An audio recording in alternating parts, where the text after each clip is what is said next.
¿Recuerdan esta cocina donde se grabaron muchos videos? Ahora nos mudamos. Acompáñame a la construcción de mi nueva cocina en el patio de mi casa. Aquí ya está puesta la tubería y los interruptores de luz.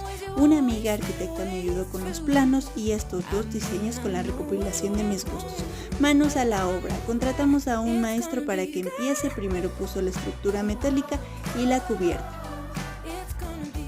Esta construcción se demoró ya que cada fin de semana continuaban con la obra. Aquí ya está la pared de bloque y en la enlucida. La ventana decidí que mejor sea más pequeña que el diseño. Gracias a esta y a la claraboya hay mucha claridad en la cocina y también hacia el interior de la casa ya que están conectados. Como ven, ya va tomando forma. Aquí les tocó aplicar el piso para que haya una conexión al desagüe de agua. Colocaron la losa del techo y como vieron anteriormente pusieron esta